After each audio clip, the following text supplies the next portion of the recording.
সুপ্রিয় শিক্ষার্থীবৃন্দ, আসসালামু আলাইকুম। আশা করি তোমরা সবাই ভালো আছো।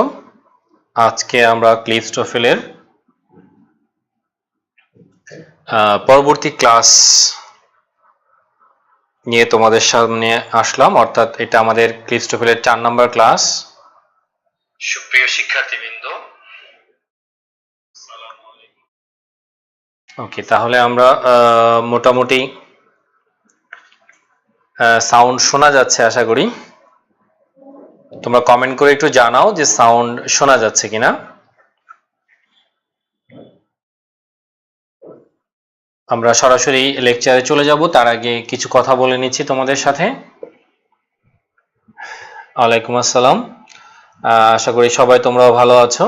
আচ্ছা, তোমাদের যে বিষয়টি আমি আগেই বলে নিচ্ছি, তোমাদের এই ক্লিফটোফেলের উপরে আমি পরীক্ষা নিব। পরবর্তীতে আমি পরীক্ষা নিব, আশা করি সেই পরীক্ষাগুলোতে তোমরা অ্যাটেন্ড করবে এবং কথাগুলো শোনা যাচ্ছে কিনা ভালোভাবে একটু সবাই কনফার্ম করবে যে কথাগুলো শোনা যাচ্ছে কিনা।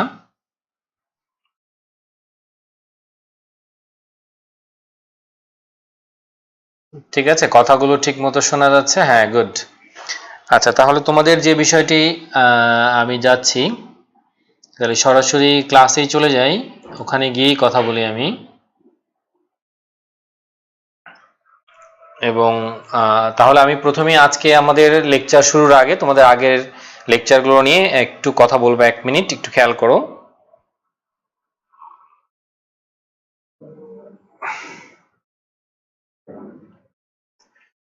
এবং সেই বিষয়টি কি তোমরা জানো যে আমি যে ক্লাসটা নিচ্ছি, ক্লিফটোফেলের যে ক্লাসটা নিচ্ছি, এই ক্লাসের নিচে দেখবা ডেসক্রিপশনে দেয়া আছে আমার ফেসবুক পেজ দেয়া আছে এবং গ্রুপ দেয়া আছে। তোমরা পেজ এবং গ্রুপে নিজেরা জয়েন করবা যারা এখনো নাই। ওখানে আমি প্রশ্নের লিঙ্কগুলো দিব, অর্থাৎ তোমাদের ক্লিফটোফেল পড়ানো শেষ হলে আমি তোমাদের আবার এটার উপরে পরীক্ষাও নিব, এক্সাম নিব।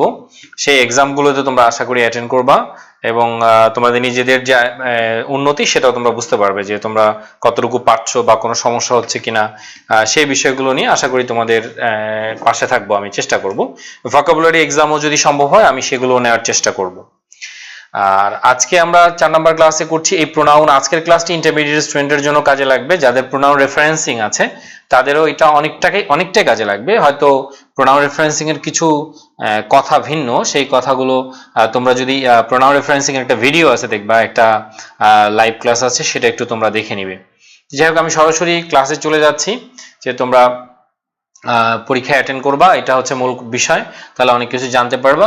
আর বন্ধু বান্ধবকে বলবা যারা এই ক্লাসটাকে অ্যাটেন্ড করতে পারে, ঘরে বসেই তারা এটা শেষ করলে ইন্টারমিডিয়েট পর্যায়ে যারা আছে student, first year second year যারা এবার পরীক্ষা দিবে, সবাই মিলেই যদি এটা শেষ করো, বা যারা বিভিন্ন জবে আছো তারা সবাই মিলে এটাতে তোমরা জয়েন করতে পারো, তাহলে তোমাদের যে সমস্যাগুলো, বেসিক সমস্যাগুলো আশা করি থাকবে না। আমি ক্লিফটোফেল আস্তে আস্তে ব্যালেন্সটাও করাবো। ইফ পসিবল ক্লিফটোফেল শেষ হয়ে গেলে আমি তোমাদের ব্যালেন্সটোফেলটাও আমি ক্লাস করাবো। তা আমি সরাসরি পড়ায় চলে যাচ্ছি। তাহলে আজকে দেখো, আজকে আলোচনার বিষয় হচ্ছে, দেখতেই পাচ্ছ। আর তার আগে তোমরা প্রোনাউন যে এক্সারসাইজ গুলো ছিল, আমরা আগের ক্লাসে সাবজেক্ট ভার্ব এগ্রিমেন্ট করেছিলাম এবং আরো কিছু বাড়তি টপিক ছিল টেন্সের, সেগুলো নিয়ে আশা করি তোমরা ইতিমধ্যে এক্সারসাইজ গুলো বাসায় করেছো এবং এক্সারসাইজ গুলোর যে ফিডব্যাক সেগুলো অবশ্যই তোমরা আমাকে গ্রুপে জানাবে বা পেজে জানাবে, সেখানে ফিডব্যাকটা জানাবে। তো যাই হোক, আজকে আলোচনার বিষয় হচ্ছে তোমার প্রোনাউন। আসলে প্রোনাউন কয় প্রকার সেটা তোমার মূল বিষয় না, আসলে হচ্ছে প্রোনাউন গুলোর ফর্ম গুলো কি কি আছে।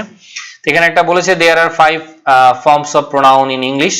তাহলে প্রোনাউনের 5টি ফর্ম আছে আমরা জানি।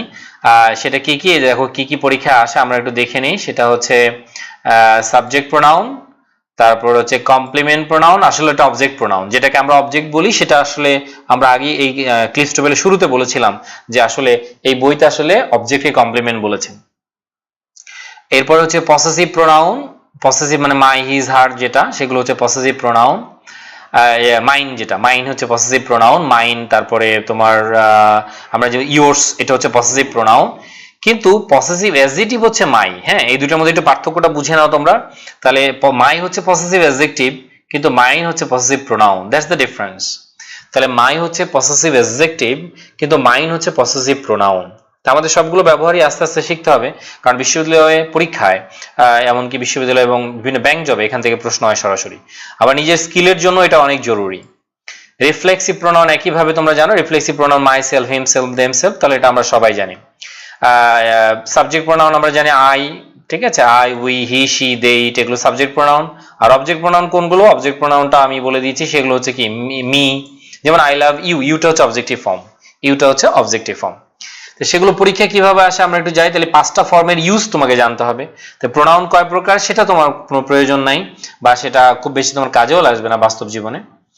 এবার আসি আমরা সাবজেক্ট প্রোনাউন। দেখো সাবজেক্ট প্রোনাউন যদি তুমি একটু ভালো করে খেয়াল করো, তাহলে ইংরেজি ভাষা তোমাকে যেটা পরীক্ষায় আসবে সেটা হচ্ছে সাবজেক্ট প্রোনাউন কোথায় কোথায় বসে। মূলত সাবজেক্ট প্রোনাউন অর্থাৎ প্রোনাউনের সাবজেক্টিভ ফর্ম যেটা, প্রোনাউনের সাবজেক্টিভ ফর্ম যেটা, সেটা আসলে কোন কোন সেন্সে বা কোথায় কোথায় ব্যবহার করা হয় সেটাই কিন্তু পরীক্ষায় আসবে। তাহলে এই বিষয়টা খুবই গুরুত্বপূর্ণ যে এই সাবজেক্ট প্রোনাউনটি আমরা ইংরেজি ভাষায় দুটি জায়গায় পাবো। তোমাদেরকে আমরা মূল জিনিসটা বলছি, দুটি জায়গায় পাবো মূলত। একটা হচ্ছে বাক্যের সাবজেক্ট হিসেবে পাবো, যেমন সাবজেক্ট অকার, এই যে দেখো subject pronoun occur in the subject position of a sentence or after the be verb. আরেকটা জায়গায় পাবো হচ্ছে বি ভার্বের পরে, দুইটা জায়গায় পাবো। আবারও হচ্ছে যারা খাতা কলম নিয়ে এসেছো তারা লিখে নিতে পারো, সাবজেক্ট প্রোনাউনকে আমরা দুই জায়গায় পাবো, একটি হচ্ছে বাক্যের সাবজেক্ট হিসেবে পাবো, একটি হচ্ছে বাক্যের সাবজেক্ট হিসেবে পাবো, আর আরেকটি হচ্ছে বি ভার্বের পরে। তাহলে বি ভার্বের পরে আমি কখনো প্রোনাউনের অবজেক্টিভ ফর্ম ব্যবহার করব না, এবং কখন করব সেটা আমি একটু পরে বলবো। সাধারণত সাবজেক্টিভ ফর্ম আমরা ব্যবহার করব। তাহলে সাবজেক্টিভ ফর্ম আমি যেমন আই লাইক ইউ বা আই লাভ ইউ বলি আমরা, আমি কিন্তু বলি না মি লাভ ইউ, আমরা কখনো কিন্তু বলি না মি লাভ ইউ, আমরা কি বলি আই লাভ ইউ, এটা বলি আমরা, মি লাভ ইউ বলি না। খেয়াল করে দেখো এই জায়গাটাই হচ্ছে শেখার বিষয়। তাহলে আই লাভ ইউ, আচ্ছা আয়ের অবস্থানটা কোথায়? সাবজেক্ট পজিশনে। তাহলে তার রূপটা কেমন হবে? সাবজেক্ট। যেমন আমি তোমাদের শিক্ষক এখন, কিন্তু আমি যখন আমার শিক্ষকের কাছে যাব তখন আমার আচরণটা হবে সেরকম। ঠিক একইভাবে কোনো প্রোনাউন যখন সাবজেক্ট পজিশনে ব্যবহৃত হবে তার প্রোনাউনটা হবে ডিফারেন্ট, অর্থাৎ সাবজেক্টিভ ফর্মে থাকবে। আবার যখন সে বি ভার্বের পরে আসবে তখন সে সাবজেক্টিভ ফর্মে থাকবে। তো পরীক্ষায় মূলত এই দুটি জায়গা থেকে প্রশ্ন হয়। তাহলে আমি বলেছি যে মি লাভ ইউ বলবো না আমরা কখনো, আই লাভ ইউ বলবো। আই এম তানভীর, আমি আই বলছি, মি এম বলছি না কিন্তু। তাহলে বাক্যের সাবজেক্ট আজকে থেকে মনে রাখবে সবসময় সাবজেক্টিভ ফর্ম। তবে এটা পরীক্ষা আসবে না, আসে কোনটা? বি ভার্বেরটা, কারণ এটা স্টুডেন্টরা বুঝতে পারে না। যেমন আমি যখন বলবো যে ইট ইজ আই, তাহলে আমি ইংলিশে বলবো না ইট ইজ মি, ঠিক আছে? আমরা কি ব্যবহার করব? ইট ইজ আই ব্যবহার করব, ইট ইজ মি ব্যবহার করব না। হ্যাঁ, এখন প্রশ্ন হচ্ছে, হ্যাঁ স্পোকেন ইংলিশে তুমি ইটস মি বলতে পারো। দরজায় একজন তোমাকে নক করলো, কে এসেছে?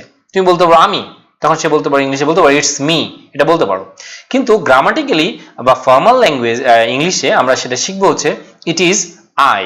আশা করি সেটা তোমরা বুঝতে পেরেছো, ইট ইজ আই। তাহলে বি ভার্বের পরে আমরা, এটা কিন্তু পরীক্ষায় অনেক বেশি আসে। এছাড়াও দুটি ক্লজের যে একটা অপশনে, সেটা হচ্ছে এই তিনটা জিনিস মনে রাখবা, দেন, অ্যাজ এবং দ্যাট, এদের পরেও সাবজেক্টিভ ফর্ম ব্যবহার করতে হয়। কেন করতে হয় আমরা সামনে গিয়ে দেখবো। তাহলে দেন এর ক্ষেত্রে যেমন আমরা হি ইজ টলার দেন মি বলি, আসলে আমরা বলি যে he is taller than I am, এভাবে বলতে হবে। অর্থাৎ দেনের পরে সাবজেক্টিভ ফর্ম ব্যবহার করব, দেন আই। তাই সাথে এম বললে আরো ভালো, সেটা আমি সামনে আলোচনা আছে সেখানেই আমরা এটা বুঝতে পারবো। তাহলে আমরা প্রথমত জেনে নিলাম ইংরেজি ভাষায় সাবজেক্টিভ পজিশনে সবসময় প্রোনাউনের সাবজেক্টিভ ফর্ম ব্যবহার করতে হবে। আচ্ছা, পেজ নাম্বার কত? দুই একজন জিজ্ঞেস করেছো। পেজ নাম্বার হচ্ছে, আজকের পেজ নাম্বার আমরা একটু বলে নিই। দেখো 78, যারা মূল বইটা পড়ছো তারা হচ্ছে 78 নাম্বার পেজ। হ্যাঁ, যারা মূল বইটা পড়ছো 78 পেজ নাম্বার। আচ্ছা, বইয়ের পেজ নাম্বার হচ্ছে 78। তাহলে এখানে দেখো, খেয়াল করে দেখো, তাহলে দুটি জায়গায়, একটা হচ্ছে সাবজেক্ট পজিশনে, আরেকটা হচ্ছে বি ভার্বের পরে, এবং আরেকটা হচ্ছে এই তিনটা শব্দ মনে রাখবে, দেন, অ্যাজ এবং দ্যাট। এই শব্দগুলোর পরে সাধারণত আরেকটি প্রোনাউন যখন আসে তখন সেই প্রোনাউনটারও কোন ফর্ম হয়ে যাবে? সাবজেক্টিভ ফর্ম হবে। এবার চলে যাই, আমরা সরাসরি এক্সারসাইজে চলে যাচ্ছি। দেখো এখানে এই যে সাবজেক্ট পজিশন, দেখো আই এম, তাহলে প্রোনাউনের সাবজেক্ট পজিশন আমরা সাবজেক্টিভ ফর্মকে পেলাম। এটা পরীক্ষায় কম আসে আমি বলেছি, কারণ এটা সবাই পারে, তাহলে এটা কম আসে। এবং তাহলে এখানে আমি মি বলতে পারবো না, এখানে অবশ্যই আই বলতে হবে, ঠিক আছে? এখন বলতে পারো ইউ, ইউ এর সাবজেক্টিভ ফর্মও যা অবজেক্টিভ ফর্মও তাই, মনে রাখবে ইউ এর সাবজেক্টিভ ফর্মও যা অবজেক্টিভ ফর্মও তাই। যেমন এখানে দেখো উই আছে, আমরা আজ বলতে পারবো না এখানে, তাহলে আমরা এখানে কি ব্যবহার করতে হবে? উই ব্যবহার করতে হবে, এখানে আমরা আজ ব্যবহার করতে পারবো না। Is very very important, next one is very important. এই যে দেখো এইটা খুবই ইম্পর্টেন্ট, লিখিয়ে দিয়েছে দেখো, ইট ওয়াজ শি, আমি এখানে বলবো না ইট ওয়াজ হার, আমি কি বলবো? It was she who called you after the verb be, তার মানে it will be used after be verb, be ভার্বের পরে এটা ব্যবহার করতে হবে, অর্থাৎ বি ভার্বের পরে আমরা প্রোনাউনের সাবজেক্টিভ ফর্ম ব্যবহার করব, আমরা অবজেক্টিভ ফর্ম ব্যবহার করব না। তাহলে ইট ওয়াজ হার বলবো না, আমরা বলবো কি ইট ওয়াজ শি, এটা পরীক্ষায় আসে। আরেকটা হচ্ছে যে এখানে রিলেটিভ প্রোনাউন আছে, দেখো হু, হু থাকলে আর ইনফর্মাল ইংলিশেও কখনো ইট ওয়াজ হার বলা যাবে না, তোমাকে অবশ্যই হুই ব্যবহার করতে হবে, শি ব্যবহার করতে হবে। তাহলে আমরা দুটি জায়গায় আমরা পেলাম যে প্রোনাউনের সাবজেক্টিভ ফর্ম হবে, একটা হচ্ছে সাবজেক্ট পজিশনে এবং আরেকটা হচ্ছে বি ভার্বের পরে। ওকে, তারপরে দেখো শি অ্যান্ড আই একইভাবে দেখো এই ভুলটা অনেকের হয়, এটা সাবজেক্ট পজিশন, যার কারণে কি হয়ে গেছে শি অ্যান্ড আই। তাহলে এখানে আমরা যেহেতু তারা সাবজেক্ট পজিশনে, দুইজনই কি আছে সাবজেক্টিভ রূপে আছে, সাবজেক্টিভ রূপে আছে। সে যদি অবজেক্ট পজিশনে যেত অবজেক্টিভ রূপ হতো, সেটা আমি পরে দেখাচ্ছি। জর্জ অ্যান্ড আই বলতে হচ্ছে কেন, কারণ এটা সাবজেক্টিভ রূপ, কারণ জর্জ এবং আই দুইজনই কি উড লাইক টু এর সাবজেক্ট, এটা উড লাইক এর সাবজেক্ট। তাহলে এখানে মূল জিনিসটা হচ্ছে জর্জ অ্যান্ড মি বলা যাবে না, শি অ্যান্ড মি বলা যাবে না, শি অ্যান্ড মি বলা যাবে না, কি বলতে হবে she and I, George and I, আমি মি বলতে পারবো না কিন্তু, কারণ দুইজনের অবস্থান কোথায় সাবজেক্ট পজিশনে, দুইজনের অবস্থান হচ্ছে সাবজেক্ট পজিশনে। এই যে একটা জিনিস শিখাবো এখন তোমাদের, আমি একটা ব্যতিক্রম একটা জিনিস শিখাবো, দেখো উই স্টুডেন্টস, আমরা শিক্ষার্থীরা, এখানে অনেকে লিখে ফেলে আজ স্টুডেন্টস, হবে না। তাহলে এখানে সবসময় কি করতে হবে উই স্টুডেন্টস লিখতে হবে, উই রিলেটিভস, উই টিচার্স, এই যে আমি যে বলবো উই টিচার্স, তাহলে ইউ বয়েস এরকম আর কি। তাহলে এই যে আমি ব্যবহার করলাম, এখানে আজ স্টুডেন্টস বলার কোনো সুযোগ নেই। এখন আমি প্রথম ক্লাসে আমি একটা মজার তথ্য দিয়েছিলাম যে এই যে স্টুডেন্টসটা, এটাও কিন্তু একটা অ্যাপোজিশন। তোমরা তো অ্যাপোজিশন নিয়ে অনেকেই ইন্টারমিডিয়েটে পড়ালেখা করেছো, কিন্তু অ্যাপোজিশনও দুই প্রকার। তা আজকে হয়তো ইন ডিটেইলস সম্ভব না, যেহেতু আমি অন্য ক্লাস নিচ্ছি, এই জন্য মনে রাখবে একটা হচ্ছে তোমার রেস্ট্রিকটিভ অ্যাপোজিশন আর একটা হচ্ছে নন রেস্ট্রিকটিভ অ্যাপোজিশন। তোমরা জানো আমরা অ্যাপোজিশন সাধারণত কমা ব্যবহার করি, আমরা কমা, ওটা হচ্ছে নন রেস্ট্রিকটিভ অ্যাপোজিশন। আর আমরা যখন কমা ব্যবহার করি না তখন সেটা রেস্ট্রিকটিভ অ্যাপোজিশন হয়ে যায়, রেস্ট্রিকটিভ। এখানে এই যে স্টুডেন্টটা হচ্ছে রেস্ট্রিকটিভ অ্যাপোজিশন। এই যে দেখো এই স্টুডেন্ট আসলে কাকে ইন্ডিকেট করতেছে, দেখো উইকে ইন্ডিকেট করছে, কিন্তু এখানে কিন্তু কোনো কমা ব্যবহার করা হয়নি। এখন হয়তো প্রশ্ন হতে পারে যে কমা দিলে আর না দিলে এই দুটোর মধ্যে পার্থক্য কোথায়। মনে রাখবে আমি যদি কমা দিতাম তাহলে সেটা হয়ে যেত নন এসেনশিয়াল, তোমার যেটা ক্লজ অ্যাপোজিশন, নন এসেনশিয়াল অ্যাপোজিশন। আর যখন আমি কমা দিব না তখন সেটা হয়ে যাবে এসেনশিয়াল অ্যাপোজিশন। তার মানে এই স্টুডেন্টটা এখানে খুবই গুরুত্বপূর্ণ, কারণ এই উই কারা, we are going to have a party, এই উই কারা আসলে, ঠিক আছে, এটাকে ক্লারিফাই করতে হবে। তার মানে অ্যাপোজিশনের কাজ হচ্ছে নাউনের তথ্যটাকে ক্লারিফাই করে দেয়া, মানে পরিষ্কার করে দেয়া, আরো নতুন তথ্য দিয়ে রিনেম করা, রিনেম এক কথায় আমরা বলতে পারি রিনেম করা। তাহলে আমি অ্যাপোজিশন আমরা জানি যে একই ব্যক্তির ভিন্ন আরেকটি পরিচয় ইন্ডিকেট করা হয়। তাহলে এখানে আমরা বলতে পারি we all, we students, we people, তাহলে এইটাকেও কি বলা হয় ইংলিশে নাউনি অ্যাপোজিশন। তাহলে কিন্তু এটা হচ্ছে আমি বলেছি যে এটা হচ্ছে নন রেস্ট্রিকটিভ অ্যাপোজিশন, আর একটা হচ্ছে এটা তোমার যেটা এসেনশিয়াল অ্যাপোজিশন। দুটি নাম বলেছি আমি, দুটি খেয়াল করবে, অনেক অ্যাডভান্স লেভেলের গ্রামারটা বললাম। এটা কিন্তু ছোটবেলা থেকে আমিও অনেক বছর পর্যন্ত এই জিনিসটা জানি না, এটা কি, কেন এরকম হয়, কেন উই স্টুডেন্টস, ঠিক আছে। তাহলে এটা কিন্তু আমার শিক্ষকতা জীবনের প্রথম 5-7 বছর আমি এই জিনিসটি জানতাম না, এটা কি জিনিস, অনেক পরে সেটা জানতে হবে। আমার মনে প্রশ্ন ছিল উই স্টুডেন্ট, তাহলে কি দুইটাই সাবজেক্ট এখানে, আসলে না, এটা হচ্ছে অ্যাপোজিশন। তাহলে একটা ব্যতিক্রম জিনিস আজকে তোমরা শিখতে পারলে, এটা পরবর্তীতে অন্য কোনো ক্লাস আমি বিস্তারিত আরো ব্যাখ্যা করব। এই যে দেখো এখানে বলছে নোট ইজ, এই নোটটা দেখো, এই নোটটা এখানে খুবই গুরুত্বপূর্ণ। Note we, you and us can be followed directly by a noun, ঠিক আছে। In the above sentence we student make it more clear exactly who we refers to, যেটাকে আমি বলেছি এসেনশিয়াল অ্যাপোজিশন, যেটাকে আমি বলেছি এসেনশিয়াল অ্যাপোজিশন। আশা করি তোমরা সেটা বুঝতে পেরেছো, এসেনশিয়াল অ্যাপোজিশন। তাহলে যে বলে দিয়েছে যে যেটা মোর ক্লিয়ার করার জন্য আর কি, ঠিক আছে, ক্লিয়ার করার জন্য সাধারণত এই অ্যাপোজিশনটি ব্যবহার করা হয়। তাহলে আমি বলেছি we student, you boy, you boy বা ইউ বয়েস, একজন হলে বয় বলবো, দুইজন হলে বয়েস বলবো, ঠিক আছে, এগুলো বলা হয় তাহলে অ্যাপোজিশন। যাই হোক, এবার আমরা হচ্ছে কমপ্লিমেন্ট প্রোনাউন। আসলে কমপ্লিমেন্ট না, তোমরা মনে মনে চিন্তা করবে এটা হচ্ছে অবজেক্ট প্রোনাউন। এরপরের ইয়েতে আসি আমরা, সেটা হচ্ছে কমপ্লিমেন্টকে আমরা আজকে থেকে মনে করব সেটা হচ্ছে অবজেক্ট প্রোনাউন, এটা কিন্তু অবজেক্টিভ ফর্ম, ঠিক আছে। তো অবজেক্টিভ ফর্ম কোনগুলো আমরা জানি, যে মি, এগুলো হচ্ছে অবজেক্টিভ ফর্ম। এখানে আমি বোল্ড করে দিচ্ছি, এই যে দেখো এগুলো হচ্ছে অবজেক্টিভ ফর্ম, মি, আজ, ইউ, হিম, হার, দেম, ইট, এগুলো হচ্ছে প্রোনাউনের অবজেক্টিভ ফর্ম। ঠিক আছে, এই অবজেক্টিভ ফর্ম সবসময় কোথায় বসবে? এটাও দুই জায়গায় বসবে, দুটি জায়গায় খুঁজে পাবো আমরা। একটি হচ্ছে প্রেপোজিশনের পরে, তাহলে প্রেপোজিশনের পরে সবসময় প্রোনাউনের অবজেক্টিভ ফর্ম হবে। তাহলে ফর মি বলতে হবে, আমি বলতে পারবো না ফর আই, ফর হি বলা যাবে না, বলতে হবে ফর হিম। ফর দে বলা যাবে না, কি বলতে হবে? For them. ঠিক আছে, ফর দেম ব্যবহার করতে হবে। তাহলে এগুলোকে ইংলিশে কি বলা হয়? তাহলে এই জিনিসটা খুবই গুরুত্বপূর্ণ, এগুলো কিন্তু এই পয়েন্টটা খুবই গুরুত্বপূর্ণ, এগুলো হচ্ছে অবজেক্টিভ ফর্ম। তাহলে আমি বলেছি প্রোনাউনের অবজেক্টিভ ফর্মকে আমরা দুই জায়গায় পাবো, একটি হচ্ছে প্রেপোজিশনের পর, ইতিমধ্যে এটা আমি বলেছি প্রেপোজিশনের পর। আরেকটি হচ্ছে মনে রাখবে, সেটা হচ্ছে ট্রান্সিটিভ ভার্বের পর। ট্রান্সিটিভ ভার্বের পর অবজেক্ট হিসেবে, যেটাকে এখানে কমপ্লিমেন্ট বলেছে, মূলত অবজেক্ট হিসেবে ট্রান্সিটিভ ভার্বের পর। আমরা ট্রান্সিটিভ ভার্ব বুঝবো কিভাবে? ভার্বকে কি বা কাকে দিয়ে যদি প্রশ্ন করি, তাহলে যদি উত্তর পাই তাহলে তার অবজেক্ট আছে। তাহলে এগুলো হচ্ছে আমাদের অবজেক্টিভ ফর্ম। এবার এই পয়েন্টটা একটু খেয়াল করে দাও, এখানে যে কথাটা বলেছে you and it are the same for subject and complement position, মানে object position. The others are different, অন্যগুলো ভিন্ন। শুধুমাত্র ইউ দেখো, ইউ সাবজেক্ট পজিশনে যায়, অবজেক্ট পজিশনে যায়। যেমন আই লাভ ইউ যখন বলি তখন ইউটা হচ্ছে অবজেক্ট, ঠিক আছে, কিন্তু ইউ লাভ মি যখন বলি তখন ইউটা হচ্ছে সাবজেক্ট। আই লাভ ইউ যখন বলি তখন সাবজেক্ট অবজেক্ট, আর ইউ লাভ মি যখন বলি তখন সেটা কি? সাবজেক্ট হয়ে গিয়েছে। আচ্ছা, তাহলে আমরা অবজেক্ট কিভাবে বের করবো? ভার্বে কি বা কাকে দিয়ে প্রশ্ন করে যদি উত্তর পাই। দেখো এখানে বলেছে, এই পরের লাইনটি দেখো, উদাহরণ আছে এখানে দেখো, they called us on the telephone. ঠিক আছে, একটু খেয়াল করে দেখো, দে কল্ড আস, এই যে আজ ব্যবহার করলাম আমরা, এই আজ হচ্ছে অবজেক্ট। কার অবজেক্ট? এই যে কল্ড এর অবজেক্ট, এই কল্ড এর অবজেক্ট। যে দে কল, তারা কল করলো, কাকে কল করলো? আমাদেরকে কল করলো। তাহলে এই আজটা হচ্ছে অবজেক্টিভ ফর্ম। তাহলে এখানে কমপ্লিমেন্টটাকে ওরা অবজেক্ট বলেছে, যে আমি বারবার তোমাদেরকে ক্লিয়ার করার চেষ্টা করছি। তাহলে দে কল্ড আস, এখানে দে কল্ড উই বলার কোনো সুযোগ নেই। তাহলে প্রোনাউনের সবসময় কোন ফর্ম হবে? Objective form. একইভাবে দেখো, teacher, the teacher gave him. ঠিক আছে, দ্য টিচার গেভ হিম, এটা অবজেক্টিভ ফর্ম। কাকে দিল, তাই না? আবার কি দিল? Bad grade. তোমরা জানো যে ব্যক্তিবাচক এবং বস্তুবাচক, ইনডাইরেক্ট অবজেক্ট এবং ডাইরেক্ট অবজেক্ট। এটা নিয়েও তোমরা আশা করি তোমরা বুঝতে পারবে, সামনে আছে আমাদের আলোচনায়। তাহলে যখন দুটি অবজেক্ট থাকবে তখন প্রথমটা হচ্ছে ব্যক্তিবাচক অবজেক্ট, এই যে এটা হচ্ছে ব্যক্তিবাচক অবজেক্ট, এবং এটা হচ্ছে কি দিল? এ ব্যাড গ্রেড, এটা হচ্ছে বস্তুবাচক অবজেক্ট। তাহলে এটা হচ্ছে ইনডাইরেক্ট অবজেক্ট এবং এটা হচ্ছে ডাইরেক্ট অবজেক্ট। আর যখন একটি অবজেক্ট থাকবে তখন এটা ডাইরেক্ট অবজেক্ট হয়ে যাবে, এটা মনে রাখবে। তাহলে এখানে আমি হি বলার কোনো সুযোগ নেই, আমাকে কি বলতে হবে? হিম বলতে হবে। একইভাবে জন টোল্ড হার, আমি কিন্তু শি বলতে পারবো না, ঠিক আছে, হার বলতে হবে।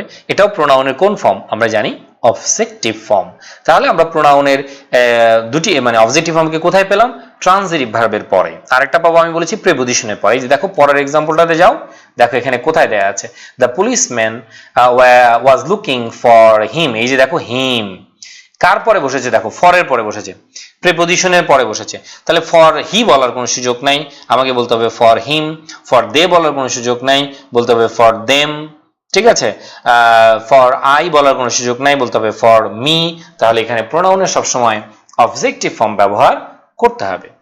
আচ্ছা, তারপরে একইভাবে দেখো পরেরটাও দেখো, টু আস, এই যে টু আস, এটাও দেখো প্রোনাউনের অবজেক্টিভ ফর্ম, টু এর পরে, to me, to him, to them, to me, to him, to them. ঠিক আছে, টু এর পরে। তাহলে এখানেও আমরা কি পাচ্ছি? টু এর পরে, এই যে প্রিপোজিশনের পরে। আর আমরা জানি টু প্লাস ভার্ব হচ্ছে ইনফিনিটিভ, কিন্তু টু এর পরে যখন নাউন বা প্রোনাউন থাকে তখন ওই টুটা হচ্ছে প্রিপোজিশন। তাহলে এখানে এই টুটা হচ্ছে প্রিপোজিশন, এই জন্য বলেছে দেখো আফটার প্রিপোজিশন, কথাটা বলেছে দেখো আফটার প্রিপোজিশন। তাহলে এখানে আজটা কেন বসেছে? আমি টু উই বলার কোনো সুযোগ নাই, কি বলতে হবে আমাকে? টু আজ বলতে হবে। তো আশা করি এই জিনিসটি তোমাদের কাছে এতটা কঠিন মনে হচ্ছে না, বুঝতে পারছো তোমাদের। একইভাবে Mary is going to class with me, একই জিনিস দেখো, একই জিনিস। এই বিষয়টা একটু খেয়াল করে দেখো, একই পয়েন্টের যে আলোচনা সেটাও আমরা এখানে পাচ্ছি, আশা করি তোমরা সেটাও বুঝতে পারবে। তাহলে এখানে আমরা যে বিষয়টি পেলাম সেটা হচ্ছে প্রিপোজিশনের পরে আমরা পেলাম, তাই না? তখন পুরোটাই অবজেক্ট, তখন পুরোটাই অবজেক্ট হবে। প্রোনাউনের চ্যাপ্টার আছে, দেখো যারা ক্লাস করছো প্রোনাউনের চ্যাপ্টার আছে, আলাদা একটা চ্যাপ্টারই আছে। প্রোনাউনের আলাদা কি আছে? চ্যাপ্টারই আছে। কি বোঝা যাচ্ছে না? রেদওয়ানের কথা বুঝিনি, কি বোঝা যাচ্ছে না? আমার এখানে যেটা আছে সেটা স্পষ্ট। তোমার নেটওয়ার্কের প্রবলেমের কারণে হয়তো দুই একটা জিনিস তুমি নাও বুঝতে পারো, পরে আবার দেখে নিতে পারবে। ঠিক আছে, পরে দেখা যাবে আর কি, সমস্যা নেই, দেখে নিতে পারবে পরে আবার এটা থেকে। তাহলে আসলে নেটওয়ার্ক সমস্যা থাকলে আমার এখানে কোনো প্রবলেম নাই, এই মুহূর্তে থাকলে বোঝা যায় আমার এখানে যদি নেটওয়ার্ক হয় অটোমেটিক্যালি আমাকে সিগন্যাল দেয় এটা যে নেটওয়ার্ক প্রবলেম হয়, কারণ আমি সফটওয়্যার থেকে ক্লাস নিচ্ছি, ওবিএস সফটওয়্যার, তোমরা এটা জানো। তাহলে Mary is going to class with I বলার কোনো সুযোগ নেই, এখানে কি বলতে হবে, মি ব্যবহার করতে হবে। ঠিক আছে, মি ব্যবহার করতে হবে। ওকে, তাহলে এই বিষয়টি আমরা দেখলাম। এরপরে একটু পরের পয়েন্টে যাচ্ছি, দেখো however remember that many prepositions can also function as other parts of speech like adverbs or conjunction। ঠিক আছে, therefore মানে অনেক প্রিপোজিশনই আছে যে তারা কি হতে পারে, অ্যাডভার্ব হতে পারে, অনেক সময় কি হতে পারে, কনজাংশন হতে পারে। যেমন you say must determine the parts of speech of the word from the context and not simply on your normal understanding of the word। একটা শব্দ ব্যবহার করার পরে আমি বুঝতে পারবো সেটা কি প্রিপোজিশন না সেটা কনজাংশন, সেটা কি প্রিপোজিশন নাকি সেটা কনজাংশন। ঠিক আছে, Janet will make her presentation after him। এই যে দেখো এই আফটারটা হচ্ছে এখানে প্রিপোজিশন, যখন আফটারের পরে একটা ওয়ার্ড থাকবে তখন সেটা প্রিপোজিশন, কিন্তু আফটারের পরে যদি আমি একটা সেন্টেন্স ব্যবহার করি তখন কিন্তু সেটা কি হয়ে যাবে, আবার তখন কিন্তু সেটা হয়ে যাবে কনজাংশন। তাহলে এখানে আফটার হিম, এটা বুঝতে পারছো, আফটার হিম এটা হচ্ছে এখানে আফটারটা প্রিপোজিশন। যদি এটা পরীক্ষা আসে তোমাদের এখানে আফটার কোন পার্টস অফ স্পিচ, তখন তোমাকে দিতে হবে প্রিপোজিশন, কারণ এরপরে কি আছে দেখো নাউন বা প্রোনাউন আছে। কিন্তু এখানে কি আছে দেখো, আফটারের পরে একটা ক্লজ আছে, এই যে আফটারের পরে একটা ক্লজ দেখো, Janet will make her presentation after he finishes his speech, after he finishes his speech. তাহলে দেখো এখানে একটু খেয়াল করে দেখো, আফটারের পরে পুরো একটা ক্লজ, সাবজেক্ট আছে, ভার্ব আছে, আফটার, তখন এই আফটারটা হচ্ছে কনজাংশন। তাহলে আফটার এবং বিফোরের ক্ষেত্রে এই ঝামেলাটা হতে পারে বেশিরভাগ সময়। তাহলে এরা প্রিপোজিশন হতে পারে, কনজাংশনও হতে পারে। তাহলে এদের আগে যদি তোমার দুই পাশে যদি দুইটা ক্লজ থাকে তাহলে বুঝে নিবে এটা ক্লজ, আর আফটারের পরে একটা সেন্টেন্স থাকে মানে বুঝবো এটা কনজাংশন, সাবঅর্ডিনেট অথবা কোঅর্ডিনেট, যে সাবঅর্ডিনেটই হবে, এটা কোঅর্ডিনেট হওয়ার কোনো সুযোগ নাই, সাবঅর্ডিনেট। আর এখানে কি হবে, এটা আমি ইতিমধ্যে বলেছি তোমাদের একটা পয়েন্ট, সেটা হচ্ছে যে এটা একটা প্রিপোজিশন, এই আফটারটা এখানে হচ্ছে একটা প্রিপোজিশন, কারণ এরপরে কি আছে, শুধু একটা ওয়ার্ড আছে, নাউন বা প্রোনাউন আছে। তাহলে প্রিপোজিশনের পরে যখন একটি শব্দ থাকে, সাধারণত একটি শব্দ থাকে, আর যখন একটা সেন্টেন্স থাকে তখন সেটা কি হয়ে যায়, ওই আফটার বিফোরটা কি হয়ে যাবে, কনজাংশন হয়ে যাবে। তবে হ্যাঁ, প্রিপোজিশনের পরেও কিন্তু সেন্টেন্স বসতে পারে, সেটা তুমি ক্লজে গিয়ে আমি পড়াবো, ক্লজের ক্ষেত্রে প্রিপোজিশনের পরে বসতে পারে, তবে সেটা আফটারের ক্ষেত্রে হবে না, এখানে আফটার বিফোরের ক্ষেত্রে হবে না, এই বিষয়টি মনে রাখবে তোমরা। এবার এই যে দেখো এই ক্লজ কন্টেইনস, এই যে দেখো এই subject and verb, in the clause above he is the subject and finishes is the verb, এটা হচ্ছে ভার্ব। এরপরে আমরা আসি পসেসিভ অ্যাডজেক্টিভ, এটা কোথায় কোথায় বসে এটা একটু খেয়াল করতে হবে। তাহলে পসেসিভ প্রোনাউন ইতিমধ্যে আমি বলেছি যে তারা হচ্ছে যে এখানে যে ফর্মটি দেয়া আছে দেখো, এরা হচ্ছে অ্যাডজেক্টিভ, এটা এদেরকে বলা হয় পসেসিভ অ্যাডজেক্টিভ বা প্রোনোমিনাল অ্যাডজেক্টিভ, এদেরকে বলা হয় পসেসিভ অ্যাডজেক্টিভ অথবা কি বলা হয়, প্রোনোমিনাল অ্যাডজেক্টিভ। ঠিক আছে, তাহলে এদেরকে বলা হয় প্রোনোমিনাল অ্যাডজেক্টিভ, আবারও বলছি এদেরকে বলা হয় প্রোনোমিনাল অ্যাডজেক্টিভ বা পসেসিভ অ্যাডজেক্টিভ।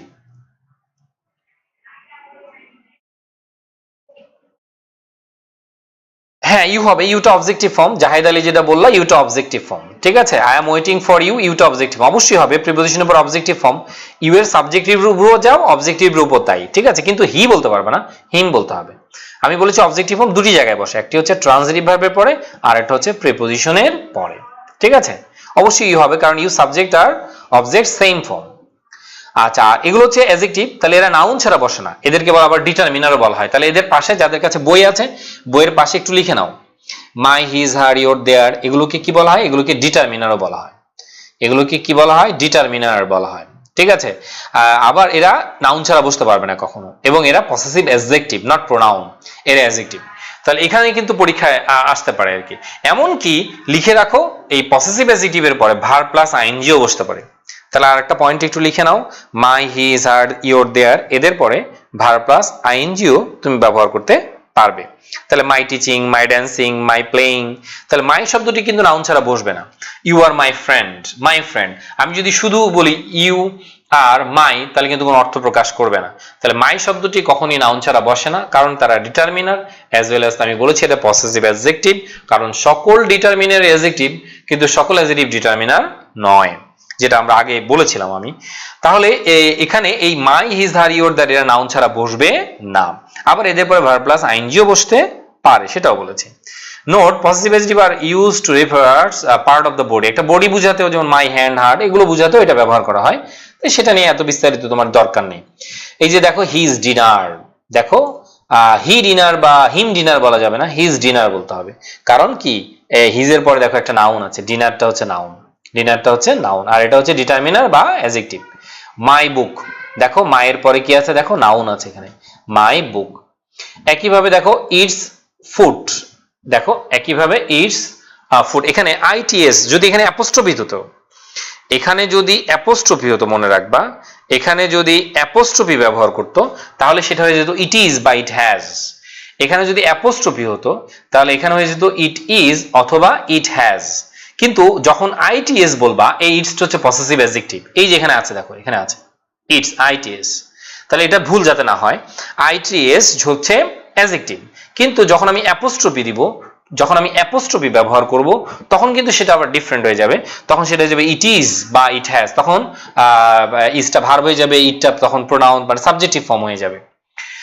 তাহলে এটা মনে রাখতে হবে। একইভাবে দেখো এই যে হিজ আর্ম, ওই যে আমরা বললাম যে পার্টস অফ দ্য বডি হতে পারে, বডির পার্ট হতে পারে, দে ব্রক হিজ আর্ম, তাহলে হিজ হচ্ছে ডিটারমিনার, আর্ম হচ্ছে নাউন।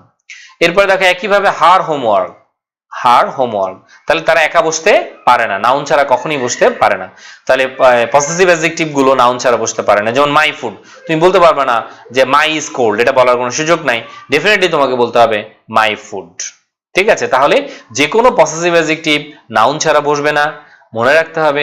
এরপরে ভার্ব প্লাস আইএনজিও আমি ব্যবহার করতে পারি, এবং এরা হচ্ছে প্রোনোমিনাল অ্যাডজেক্টিভ বা পসেসিভ অ্যাডজেক্টিভ, বা এদেরকে বলা হয় ডিটারমিনার। নিচে একটা কথা বলে দিয়েছে, দেখো এই যে ইট ইজ, যেটা আমি কিছুক্ষণ আগে একটা কথা বলে আসলাম, it is not the same as its, ওই যে দেখো অ্যাপোস্ট্রফি, দেখো এই ইট আর এই ইটটা ডিফারেন্ট, এই আইটিএস এবং এই আইটিএস এটা টোটালি ডিফারেন্ট, এই দুইটা হচ্ছে টোটালি ভিন্ন, এটা আলাদা। ইট, এই apostrophe S means it is or it has, যেটা আমি ইতিমধ্যে বলে ফেলেছি, ইট ইজ বা ইট হ্যাজ।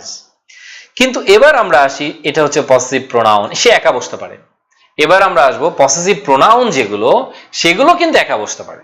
ঠিক আছে, মাইন শব্দটি ইংরেজি ভাষায় একাই বসতে পারে, এমনকি মাইন সাবজেক্ট হতে পারে। তার মানে পসেসিভ প্রোনাউন যেগুলো, সেগুলো সাবজেক্ট হতে পারে, এমনকি সে নাউন ছাড়াও বসতে পারে। ঠিক আছে, কিন্তু মাই কখনো নাউন ছাড়া বসতে পারবে না, এটা মনে রাখবা, না মাই কখনো নাউন ছাড়া বসতে পারবে না।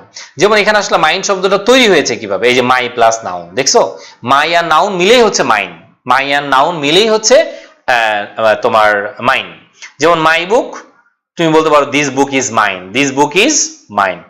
ইয়োর্স, ইয়োর্স মানে হচ্ছে your plus noun, your plus noun, for example your pen, তাহলে ইয়োর্স মানে হচ্ছে your, you plus your plus তোমার নাউন ইজ ইকুয়াল টু হচ্ছে ইয়োর্স।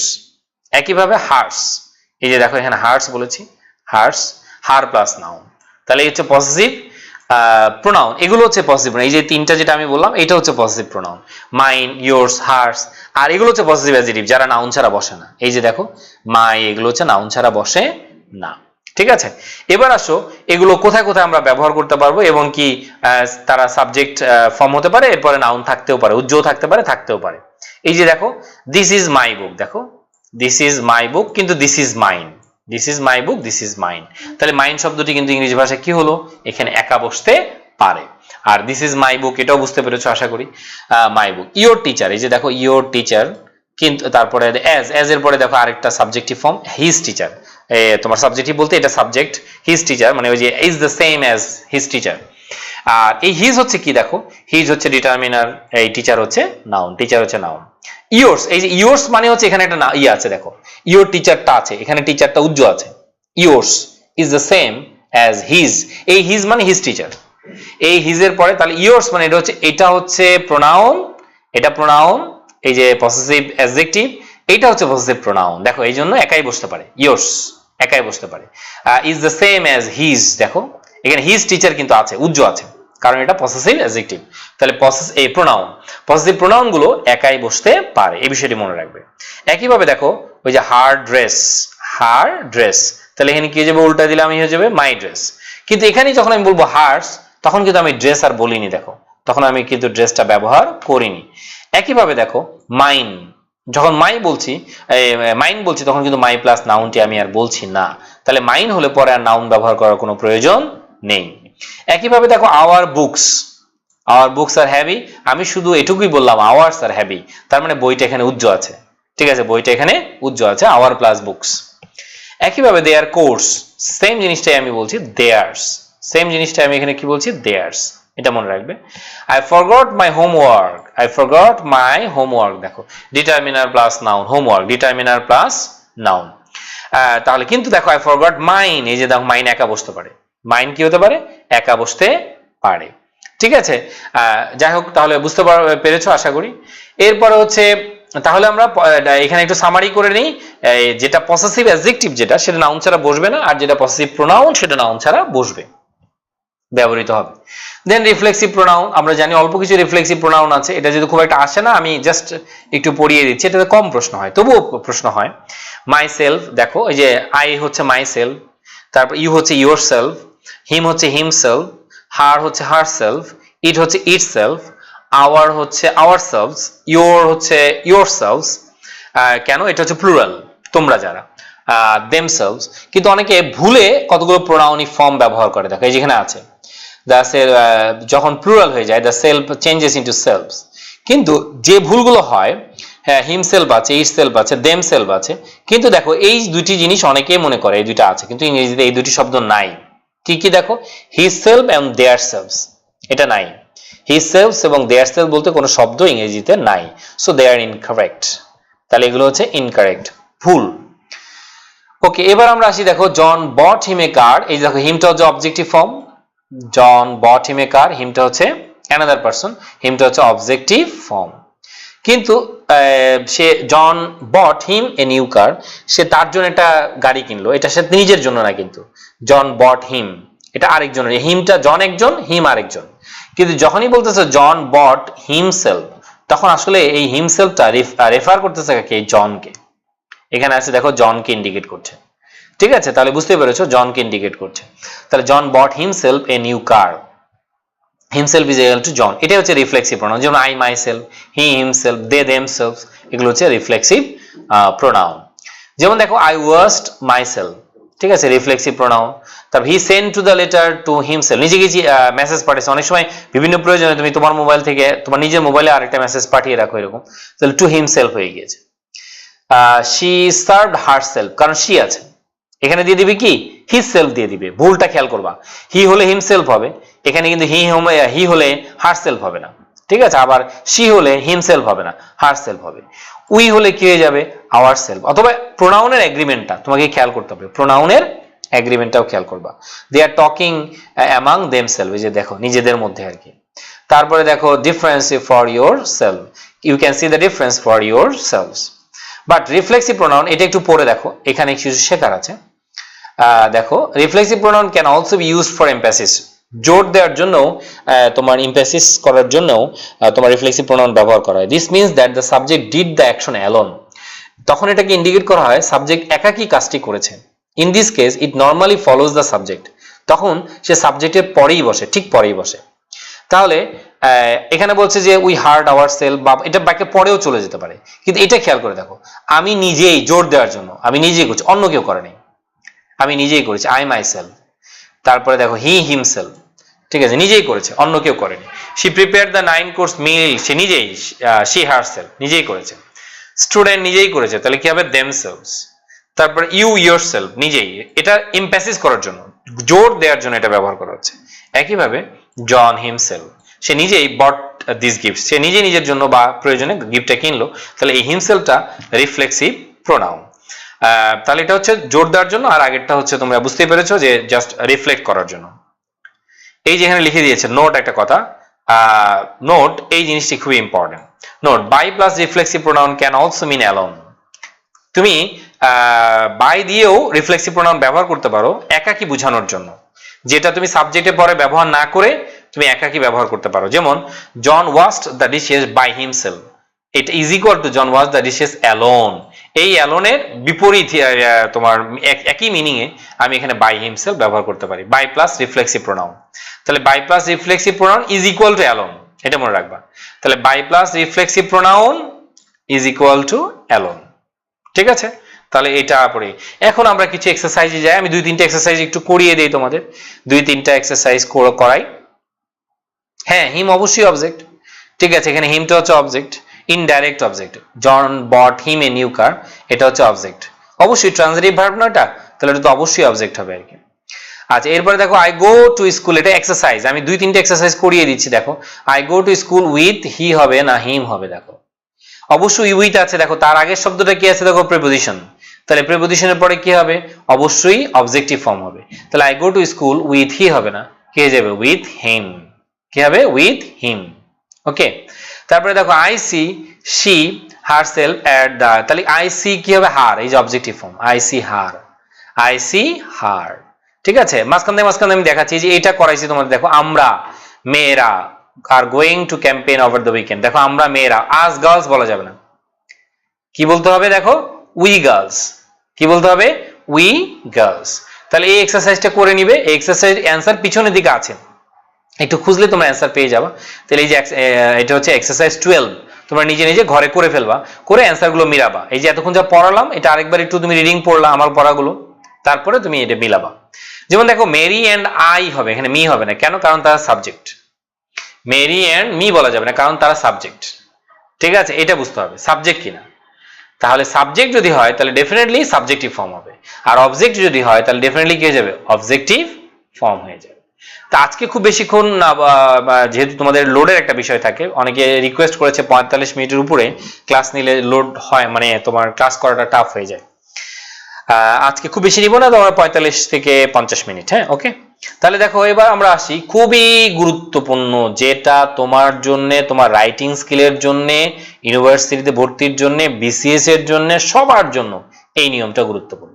এখন আমি যে নিয়মটা পড়াবো, টু প্লাস ভার্ব, এই নিয়মটি ইজ ভেরি ভেরি ইম্পর্টেন্ট। এখান থেকে প্রত্যেক বছরই কোনো না কোথাও প্রশ্ন আসে, মনে রাখবা। তাহলে এটা খুব ভালো করে পড়বা।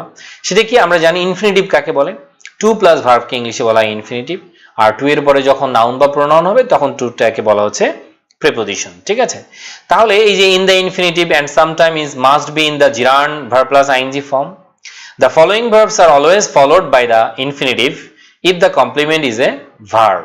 ঠিক আছে, দেখো তাহলে এগ্রি, এই শব্দগুলো একটু খেয়াল করো, ইটস ভেরি ইম্পর্টেন্ট। শব্দগুলো শিখে ফেলবে, বাসা এই শব্দগুলো শিখে ফেলবে।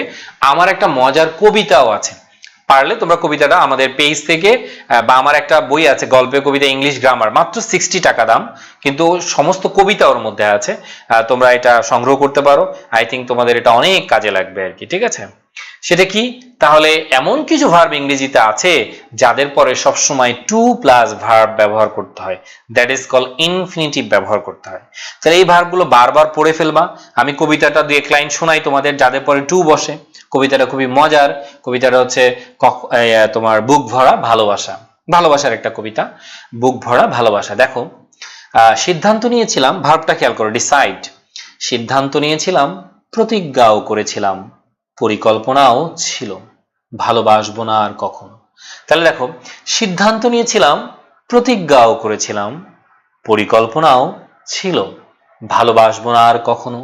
তাহলে সিদ্ধান্ত, দেখো ডিসাইড আছে, এখানে সবগুলো ভার্ব নাই, তবে পরীক্ষায় এগুলোই বেশি আসে। যেমন ডিসাইড, সিদ্ধান্ত নিয়েছিলাম, প্রতিজ্ঞা, এখানে প্রমিসটা সরাসরি নাই আর কি। ঠিক আছে, এখানে নাই। প্রতিজ্ঞাও করেছিলাম, পরিকল্পনাও ছিল, প্ল্যান, প্ল্যানটাও সেম জিনিস, এখানে নাই, মনে রাখবা। আর ওই যে আছে, এখানে আছে, প্ল্যান আছে, প্ল্যানটা আছে, প্ল্যানটা আছে। তাহলে প্রতিজ্ঞাও করেছিলাম, পরিকল্পনাও ছিল, ভালোবাসবো না আর কখনো, লাভ। তাহলে এই ভার্বগুলো মনে হয় ব্যর্থ হয়েছি, মনে হয় কি সিম এবং অ্যাপিয়ার। সিম, এই যে দেখো সিম আছে, সিম এবং অ্যাপিয়ার, অ্যাপিয়ারটা এখানে নাই, সিম দেয়া আছে, সিম অ্যাপিয়ার, মনে হয় ব্যর্থ হয়েছে। যেদিন ভালোবাসার দাবি নিয়ে এলে পারিনি তোমার অফার ফিরিয়ে দিতে, না এগুলো স্ট্যাটিক ভার্ব না, এগুলো হচ্ছে তোমার ক্যাটেনেটিভ ভার্ব বলে। এগুলো অনেক কঠিন একটা টার্মস বললাম আমি, ক্যাটেনেটিভ ভার্ব।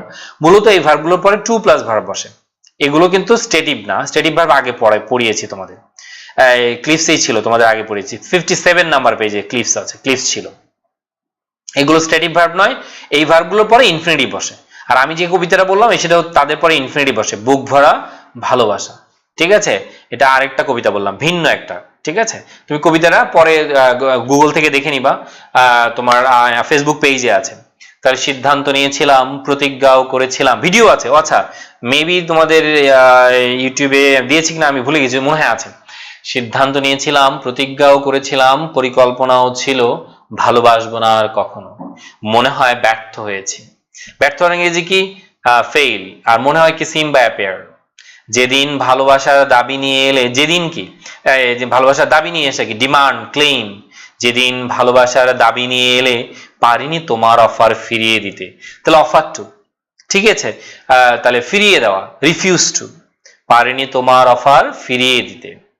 কিভাবে যেন সব তুমি ম্যানেজ করলে, ম্যানেজ টু। সত্যি তুমি আমায় ভালোবাসা শেখালে, লার্ন টু। চাই না তোমার কাছে ছলনা, মানে ভুলেও, আমি আরেকটা শব্দ বলি, যোগ করে দিলাম, ভুলেও মানে ফরগেট, ভুলেও চাই না তোমার কাছে ছলনা। ছলনা কি? প্রিটেন্ড, ঠিক আছে, ভান করা। ভুলেও চাই না তোমার কাছে, চাওয়া কি? ওয়ান্ট। তাহলে আই ওয়ান্ট গোয়িং বলবো না, কি বলবো? I want to go. I want going বলবো না, কি বলবো? I want to go. হ্যাঁ, গ্রুপে আছে, আমি আবার দিয়ে দিব, গ্রুপে আমি পোস্ট করি রেগুলার, কিছুদিন পর পরই এগুলো পোস্ট করা হয়। আচ্ছা, তবুও এবার আমরা আসি কবিতাটা একটু দেখে নিবা। দেখো, জন এক্সপেক্টস টু বিগিন, এই যে দেখো এক্সপেক্টস টু বিগিন, এখানে আমি কখনই বলতে পারবো না এক্সপেক্টস বিগিনিং, অর্থাৎ এক্সপেক্ট এমন একটা ভার্ব যার পরে আমি কখনো আইএনজি ব্যবহার করতে পারবো না, অবশ্যই টু প্লাস ভার্ব ব্যবহার করতে হবে। তাহলে John expects to begin, John expects to begin. তাহলে ভার্বটা খেয়াল করো, তাহলে এক্সপেক্ট ভার্বটা পড়ে ফেলতে হবে, মুখস্থ করতে হবে, প্র্যাকটিস করতে হবে এটা। The more you practice the more you feel confident. ঠিক আছে, তোমাদেরকে বারবার বলছি নিয়মিত প্র্যাকটিস করবা, তাহলে এই ভার্বগুলো মনে থাকে না, বারবার প্র্যাকটিস করবা। কবিতাগুলো দু একবার রিডিং পড়লে তোমার কবিতাগুলো হেল্প করবে তোমাকে এগুলো মেমোরাইজেশন করার জন্য। ঠিক আছে, তবে প্র্যাকটিসের কোনো বিকল্প নেই। তারপরে দেখো লার্ন, এই যে লার্ন, দেখো লার্ন টু সুইম, দেখো লার্ন টু সুইম, আমি এখানে আইএনজি দেওয়ার কোনো সুযোগ নাই, লার্ন সুইমিং বলার কোনো সুযোগ নাই, ডেফিনেটলি কি বলতে হবে? Learn to swim. এই যে ডিসাইড, দেখো যে সিদ্ধান্ত নিয়েছিলাম, প্রতিজ্ঞাও করেছিলাম, সিদ্ধান্ত ডিসাইড। তাহলে ডিসাইড টু পোস্টপোনিং, ডিসাইড পোস্টপোনিং বলা যাবে না, বা ডিসাইড টু পোস্টপোনিংও বলা যাবে না, বলতে হবে ডিসাইড টু পোস্টপোন। ঠিক আছে, ডিসাইড টু পোস্টপোন। তাহলে ডিসাইডের পর I decided to go there, decided going বলা যাবে না, বলতে হবে decided to go there. Decided to solve the problem বলা যাবে না, decided solving the problem. Definitely you have to say decide to solve the problem. এরপরে দেখো, the president will attempt to reduce, to reduce, to attempt, will attempt to reduce. তাহলে অ্যাটেম্প্টের পরে আমি to reduce দিয়েছি, আমি কিন্তু এখানে কি দিইনি? রিডিউসিং দেইনি, আমি রিডিউস দিয়েছি আর কি। তাহলে হ্যাঁ, কোথাও কোথাও আইএনজি হতে পারে, কখন সেটা আমি পরে আরো বিস্তারিত সামনে আছে। একইভাবে প্রিপেয়ারিং, এই যে দেখো দে আর প্রিপেয়ারিং, মূল শব্দ প্রিপেয়ারিং টু অ্যাটাক, প্রিপেয়ারিং এর পরে টু প্লাস ভার্ব হয়। একইভাবে দেখো has agreed to act, agreed এর পরে টু প্লাস ভার্ব হয়। তাহলে এই ভার্বগুলো আমরা শিখে নিলাম, যাদের পরে সবসময় কি হয়? টু প্লাস ভার্ব হয়। এই ভার্বগুলো আমি আবারও বলছি, এইটা থেকে বিশ্ববিদ্যালয়ে পরীক্ষায় প্রশ্ন হয়, প্রশ্ন হয় এবং প্রশ্ন হয়, ব্যাংক জবে প্রশ্ন হয়, বিসিএস এ প্রশ্ন হয়, এটা একটু মনে রাখবে, এটা এই জন্য ভালো করে পড়ে নিবে। এবার এটার উল্টা ভার্বগুলো শিখবো, যাদের পরে আবার টু বসে না, সব সময় কি বসবে? আইএনজি। মূলত সেই আইএনজি গুলো জিরান্ড অবজেক্ট হিসেবে এই ভার্বগুলোর পরে। এই ভার্বগুলো আবার আলাদাভাবে শিখতে হবে তোমাদের। এই ভার্বগুলোর কবিতা আছে, গল্প আছে, কবিতা আছে, আমার বইতে আছে, বইটা কালেক্ট করলে এরকম শত শত কবিতা তুমি পেয়ে যাবে আর কি, ওখানে অনেক 100-র উপরে অনেকগুলো, নতুন বইতে আরো অনেক কিছু পাবা। তাহলে এই ভার্বগুলো আবার আমরা নতুন করে শিখবো, যে ভার্বগুলোর পর আবার টু বসে না। ঠিক আছে, যে ভার্বগুলোর পর আমরা টু বসাতে পারবো না। যেমন আমি একটা উদাহরণ দিই, মাইন্ড, তোমরা ইন্টারমিডিয়েট শিখেছো যারা সেকেন্ড ইয়ারে পড়ো, বা তারা আশা করি, বা যারা পরীক্ষা দিবে তারা জানো, অডিও মাইন্ড, আমরা audio mind closing the door বলি। অডিও মাইন্ডের পরে ভার্বের সাথে আইএনজি ব্যবহার করি। অডিও মাইন্ডের পরে কখনো টু প্লাস ভার্ব হয় না, অডিও মাইন্ডের পরে সবসময় কি হয়ে যাবে? ভার্ব প্লাস আইএনজি হয়ে যাবে, অডিও মাইন্ডের পরে ভার্ব প্লাস আইএনজি। তাহলে এখানে অ্যাভয়েড এর পরে আইএনজি, ফিল লাইক এর পরে আইএনজি। ফিল লাইক শব্দটা এখানে নাই, লিখে নিতে পারো তুমি একটু কষ্ট করে, এটা একটা ফ্রেজাল ভার্ব। তোমার যাদের কাছে বই আছে লিখে নাও, না থাকলে পাশে লিখে নিতে পারো। আবার আমি পিডিএফও দিয়ে দিয়েছি, গ্রুপে পিডিএফ দিয়ে দিয়েছি, যাদের কাছে মূল বইটা নাই তারা পিডিএফটা কালেক্ট করে নিতে পারবা, আমি গ্রুপে দিয়ে দিয়েছি। এমনকি আমার একটা চ্যানেল আছে, তোমার হোয়াটসঅ্যাপে টেলিগ্রাম চ্যানেল আছে, টেলিগ্রাম চ্যানেলে যে এটা আছে, এটা আছে, ঠিক আছে, কবিতাগুলো বলতে চাইলে অনেক সময় লেগে যাবে, মানে তোমার অনেক সময় অন্যদিকে চলে যাবে ক্লাস, এই জন্য আর বলছি না আর কি। আর ওগুলো পড়ানোর সময় আস্তে আস্তে বলবো, ওগুলোর জন্য আলাদা আলাদা ক্লাস থাকে। তাহলে এই যে অ্যাডমিট, এটা দুটো কবিতা আছে দেখবা আমার বইতে, দুইটি কবিতা, একটা গল্প আছে, একটা গল্প আছে, দুইটা কবিতাও আছে। একটা দুইটা কবিতা দুইজন স্টুডেন্টের লেখা আমার, আর গল্পটা আমার লেখা। দেখবো ওখানে লেখা আছে কোন স্টুডেন্ট লিখেছে, তার নাম সহ ওখানে দেয়া আছে। তাহলে এই ভার্বগুলোর পর আমি টু দেওয়ার কোনো সুযোগ নাই, তাহলে এখানে আমি আরেকটা শব্দ যোগ করতে বলেছি তোমাকে, ফিল লাইক। এখানে আরেকটা শব্দ যোগ করবা, সেটা কি, ফিল লাইক। তাহলে ফিল লাইকের পর আমরা ভার্বের সাথে কি দিব, ING. I feel like dancing, I feel like to dance বলার কোনো সুযোগ নাই, কি বলতে হবে, I feel like dancing. Description বক্সে দেয়া আছে, দেখো ডেসক্রিপশনে দেয়া আছে, নিচে ডেসক্রিপশনে আমার পেজের এবং হোয়াটসঅ্যাপ ফেসবুক গ্রুপের তোমার লিঙ্ক দেয়া আছে নিচে, এই ভিডিওর ডেসক্রিপশনেই পাবা, তুমি এই ভিডিও ডেসক্রিপশনেই পাবা। Tanvir's English care, Tanvir's English, আমার চ্যানেলের নাম যেটা সেম নাম, তানভীরস ইংলিশ কেয়ার, চ্যানেলের নাম আর এটার নাম সেম, চ্যানেলের নাম এবং এটার নাম সেম। তো যাই হোক, এবার দেখো তাহলে অ্যাডমিটেড স্টিলিং, আর এখানে আমি একটা শব্দ যোগ করতে বলছি, কি বলতো, ফিল লাইক। এখানে লিখে রাখো, আরো ভার্ব আছে, ফিল লাইকটা পরীক্ষায় আসে, এই 40 বা 38তম বিসিএসসি দেখবে ফিল লাইক আসছে। জন অ্যাডমিটেড স্টিলিং, তাহলে জন অ্যাডমিটেড স্টিলিং, আমি কখনো কিন্তু বলবো না জন অ্যাডমিটেড টু স্টিল, কি বলতে হবে, জন অ্যাডমিটেড স্টিলিং। তাহলে অ্যাডমিটেড পরে আমি টু দেওয়ার কোনো সুযোগ নেই। একইভাবে এনজয়ের পরে, আই এনজয় টিচিং, এনজয়ের পরে কখনো টু হয় না। তাহলে আমরা কিছু ভার্ব শিখলাম যাদের পরে ইনফিনিটিভ, তাহলে আলাদা আলাদা ভাবে প্র্যাকটিস করতে হবে, না হলে পরীক্ষার হলে তুমি কনফিউশনের মধ্যে পড়ে যাওয়া। আর টেকনিকগুলো মনে রাখতে হবে তোমার, ওই যে আমি যে গল্পগুলো বলবো বা কবিতাগুলো, ওগুলো একটু ইউজ করতে হবে বাসায়, তাহলে এগুলো তোমার জন্য আর কখনো প্রবলেম হবে না। আর আমি বলেছি বারবার প্র্যাকটিস করতে হবে, যত প্র্যাকটিস, সেই প্র্যাকটিসের জন্য আমার পেজে তুমি কানেক্টেড থাকবা, তাহলে আমি ওই প্র্যাকটিস, বিভিন্ন ধরনের প্র্যাকটিসগুলো আমি তোমাদেরকে দিব, বা পিডিএফ ওই যে ফাইলগুলো আমি শেয়ার করব তোমাদের সাথে। রিক্স এর পর আইএনজি দেখো, শুড নট রিক্স, রিক্স হচ্ছে এমন একটি ভার্ব যার পরে সেম কথা, এখানেও কি হবে, আইএনজি। আরেকটা তোমরা জানো, ক্যান নট হেল্প, তাই না, এটা কমন। আর এটাতে এই ভার্বটা ঢাকা ইউনিভার্সিটিতে কয়বার আসছে, যে এটা অনেকবার, এই ভার্বটা দেখবে, কনসিডারিং, যে অসংখ্যবার এসেছে এটা, ঠিক আছে। Was considering buying a new car, তাহলে এটা অনেকবার এসেছে ঢাকা ইউনিভার্সিটি ভর্তি পরীক্ষায়, কনসিডারিং শব্দটা অনেকবার, যার পরে আরেকটা ভার্বে টু বসবে না। তাহলে কনসিডার টু বাই বলার কোনো সুযোগ নেই, আমাকে কি বলতে হবে, কনসিডার বাইং, ঠিক আছে, কনসিডার বাইং। তাহলে এই ভার্বগুলো তোমরা, আমরা প্রথম ভার্বগুলো পেলাম, তাহলে তোমার কি, ওয়ান্ট, তারপরে হচ্ছে তুমি ডিসাইড, ক্লেম, ডিমান্ড, এগুলোর পরে টু দিব।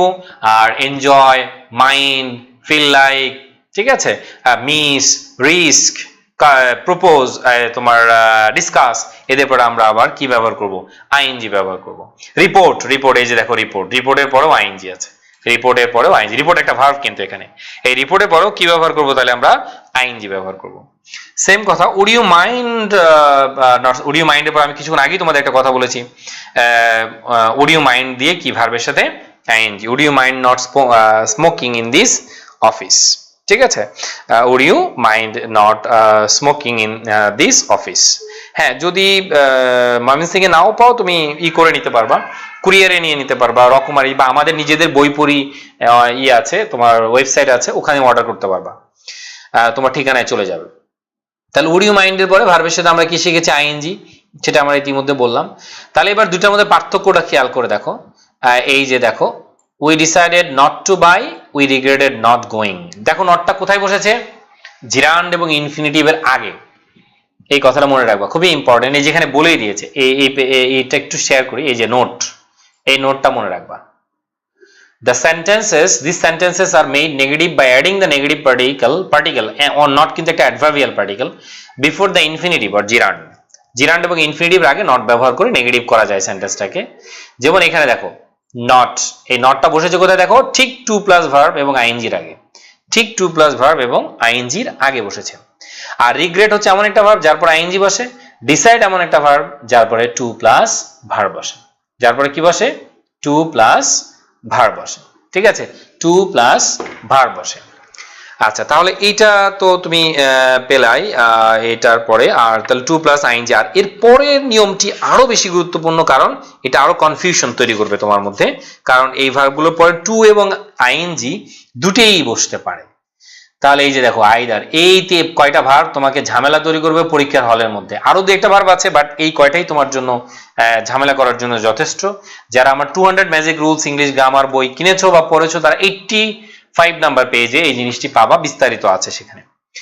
এটা আমরা অনেকেই জানি না যে দুইটাই রাইট। যেমন এখানে একটা কথা দেখো, হি স্টার্টেড, এই যে দেখো এখানে দেখো, হি স্টার্টেড টু স্টাডি, আবার he started studying, both are correct.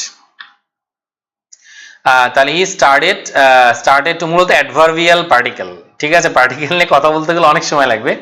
যাই হোক, অ্যাডভার্ব গুলো ওটা হচ্ছে মূলত অ্যাডভার্ব।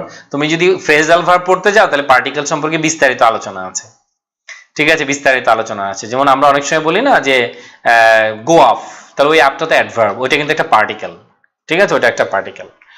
আচ্ছা যাই হোক, তাহলে আস্তে আস্তে শিখবা। আজকে যেমন একটা নতুন জিনিস শিখাইছি, নন এসেনশিয়াল এবং এসেনশিয়াল অ্যাপোজিশন। তাহলে he started to study after dinner, আবার he started studying after dinner, দুইটা কথা খেয়াল করবে। স্টার্টেড টু স্টাডি আবার স্টার্টেড স্টাডিং, দুইটাই right. He hates to write, আজকেই আমি সেকেন্ড ইয়ার একটা ক্লাসে পড়াচ্ছিলাম হেটস শব্দটা, যার পরে দুইটাই হতে পারে। তাহলে হেটস টু রাইট আবার হেটস রাইডিং, দুইটাই রাইট। এই যে সেকেন্ড ইয়ারের ক্লাসকে, তোমাদের ক্লাসের আগের ক্লাসটাই যাদেরকে নিচ্ছিলাম ওদেরকেই এটা পড়াচ্ছিলাম, রাইট ফ্রম ভার্বসে এসেছে এটা, হেটস ডু। তাহলে কি হয়ে যাবে, হেটস টু ডুও লিখতে পারবো, হেটস ডুইং ও লিখতে পারবো আমরা। তো এই ভার্বটার একটা কবিতা আছে, গল্প আছে, এইটার গল্পটা একটা, এটাও ভালোবাসার গল্প, এটাও গল্প আছে। তাহলে গল্পটা অনেক মজার, তো গল্পটা বলতে গেলে অনেক সময় লেগে যাবে। আমি কবিতাটা বলছি। ইচ্ছে ছিল, কবিতার নাম হচ্ছে ইচ্ছে ছিল। ইচ্ছে ছিল প্রপোজ করার, অ্যাটেম্পটও নিলাম, বলবো ভালোবাসি, পছন্দ করো কিনা এটাই জানতে বাকি। সইতে পারবো না, ক্যান নট স্ট্যান্ড, এটা এখানে নাই কি আছে, ক্যান নট স্ট্যান্ড এখানে আছে, দেখো। সইতে পারবো না যদি বলো ঘৃণা করি, হেইট। স্মৃতির পাতায় থাকবে তুমি, পারবো না ভুলিতে, রিমেম্বার ফরগেট। জীবন আমার চলছে ভালো, go on continue, go on continue, এখানে গো অনটা নাই, কিন্তু নেলসন ম্যান্ডেলার প্যাসেজ যেটা আছে ওখানে কিন্তু দেখবা গো অন শব্দটা আছে। তাহলে জীবন আমার চলছে ভালো, গো অন কন্টিনিউ, হয়তো থেমে যাবে, স্টপ, স্টপটা আমি কিছুক্ষণ পরে পাবো। চেষ্টা করে শুরু করেছো নতুন জীবন, অনুশোচনায় কাঁদবে তুমি, যেদিন হবে আমার মরণ। খেয়াল করে দেখো, ইচ্ছে ছিল প্রপোজ করার, অ্যাটেম্পটও নিলাম, বলবো ভালোবাসি, পছন্দ করো কিনা এটাই জানতে বাকি। সইতে পারবো না, ক্যান নট স্ট্যান্ড, যদি বলো ঘৃণা করি, হেইট। সবগুলো ভার্বই এখানে আছে।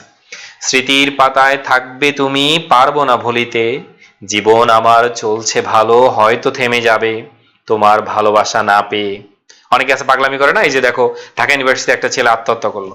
তাহলে এই জন্য এই কবিতাগুলো আসলে মোটিভেশনের জন্য লিখেছি, যে অনেকে মনে করে যে এটা চেষ্টা করে শুরু করেছো নতুন জীবন, অনুশোচনায় কাঁদবে তুমি, যেদিন হবে আমার মরণ। তবে সেই মরণটা অবশ্যই কারো জন্যে আত্মহত্যা করে নয়, এমনি যে তোমার বিধাতা যেদিন তোমাকে নিয়ে যাবে, আল্লাহ যেদিন তোমাকে নিয়ে যাবে সেই জন্য। তাহলে অবশ্যই এই নেগেটিভ চিন্তা কখনো তোমার জীবন, মনে রাখবা এই একটা ভিডিও আছে যে 2 বার ফেল করার পরে পরবর্তী বার সে পুরো বোর্ডে, আমাদের সময় বোর্ডে স্ট্যান্ড করতো, সে বোর্ডে ফার্স্ট হয়েছে, ঠিক আছে? বোর্ড স্ট্যান্ড করেছে, ফার্স্ট, পুরো বোর্ডের মধ্যে ফার্স্ট হয়েছে 2 বার ফেল করার পর। আমার আইডিতেই ভিডিওগুলো আছে, দেখবা ভিডিওটা আছে আর কি। জব যদি কোশ্চেন অ্যাড করতে আছে, আছে কোশ্চেন আসবে, রুলস গুলো পড়ানোর পরে কোশ্চেন আসবে। যারা এমডি খালেদ, আসলে তুমি হয়তো জানো না, পরেই প্রশ্ন আছে আমাদের এই পড়ার, এই আর একটা ক্লাস পরেই সম্ভবত আমাদের এক্সারসাইজে যেতে হবে। এগুলো প্রত্যেকেরই এক্সারসাইজ আছে, প্রত্যেকটার এক্সারসাইজ আছে। তো যাই হোক, এই ভার্বগুলোর পর টু এবং আইএনজি দুইটাই বসে। তা আমি শুধু একটা জিনিস নিয়ে একটু কথা বলবো, সেটা হচ্ছে স্টপ। স্টপ রাইটিং মানে কি জানো? লেখা বন্ধ করা। কিন্তু স্টপ টু রাইট মানে লেখা শুরু করা। তাহলে রাত আর দিন, তাহলে না শিখলে তো এটা কোনোদিনও পারবা না তুমি। স্টপ রাইটিং, তাহলে স্টপ রাইটিং লেখা বন্ধ করা, ঠিক আছে? কিন্তু স্টপ টু রাইট লেখা শুরু করা, ঠিক আছে? স্টপ রাইটিং লেখা বন্ধ করা, স্টপ টু রাইট লেখা শুরু করা। আমি কিন্তু আবৃত্তি করে নেই, জাস্ট এমনি বলছি, আবৃত্তি আরো বড় জিনিস। যাই হোক, এরপরে দেখো এদের পরে ভার্বের সাথে আইএনজি, তুমি জানো ফ্রেজাল ভার্বের পরেও একটা প্রিপোজিশন আছে।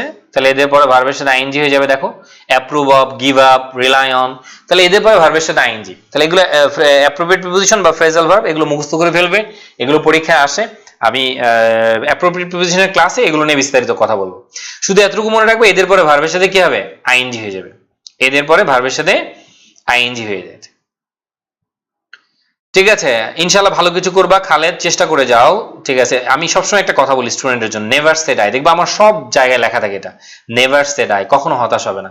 জীবনটা হয়তো তোমাকে বিধাতা অন্য কিছু তোমাকে দিয়ে করাবে, যার কারণে তোমাকে পরীক্ষা খারাপ করেছো, ফেল করেছো, হয়তো বিধাতা তোমাকে অন্য কিছু দিয়ে তোমার সফলতা আনবে জীবনে। সো ডোন্ট ওয়ারি, এবং ওটা নিয়ে হতাশ হওয়ার কিছু নাই। আবার নতুন করে শুরু করো। তোমার জীবনে কোথাও হয়তো ভুল আছে, হয়তো তোমাকে অন্য কোথাও গিয়ে তোমার ফিডব্যাকটা দিবে। ঠিক আছে, যেমন যে ছেলেটা 2বার ফেল করেছে, সে চিন্তা করেছিল পড়াশোনাই করবে না, কিন্তু তার আবার ফিরে এসেছে এবং তাকে কিছু ভালো কিছু করে দেখাতে হবে এবং সে করতে পেরেছে, তুমিও পারবে। নেভার সে ডাই, কখনো হতাশ হয়েও না। তাহলে এই এদের পরে ভার্বের সাথে আইএনজি যোগ করব। আর একটা হচ্ছে কোন কোন টু এর পরে ING, this is very important.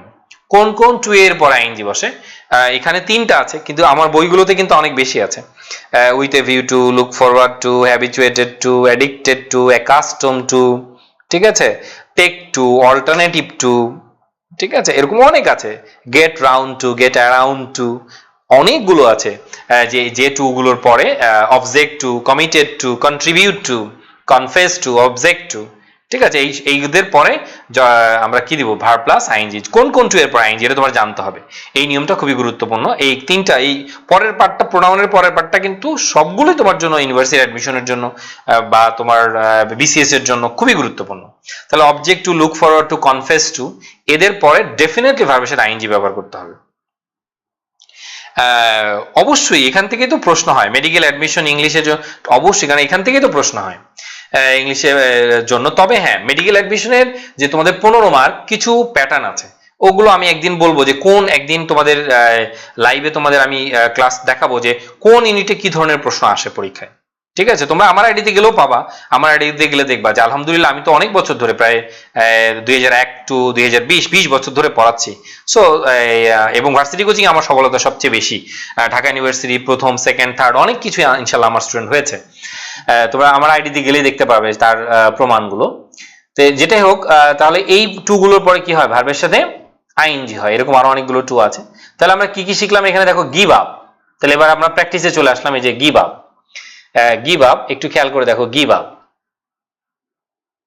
হ্যাঁ পড়াচ্ছি, তাদের অলরেডি ব্যাচ শুরু হয়ে গিয়েছে, অলরেডি একটা ব্যাচ আছে, অলরেডি আছে, তোমরা ওখানেও জয়েন করতে পারো। আর যদি অনলাইনে করতে চাও করতে, ওখানে হচ্ছে ফুল কোর্সটাই করতে পারবা, ফুল কোর্সটাই করতে পারবা। ইনস্টিডেড অন টেকিং, অনলাইনে কোর্স একটা ব্যাচ চলতেছে অনলাইনে, রবি মঙ্গল বৃহস্পতি 9:30। আজকের ক্লাসটা তোমাদের কিন্তু ইউনিভার্সিটি অ্যাডমিশনের একটা ক্লাস, অনেকে এখানে ক্লাস করছে তোমাদের সাথে, যারা আমার এখানে পড়ে বা পরে ক্লাস করে নিবে, অনেকের সমস্যা ক্লাস করে নিবে।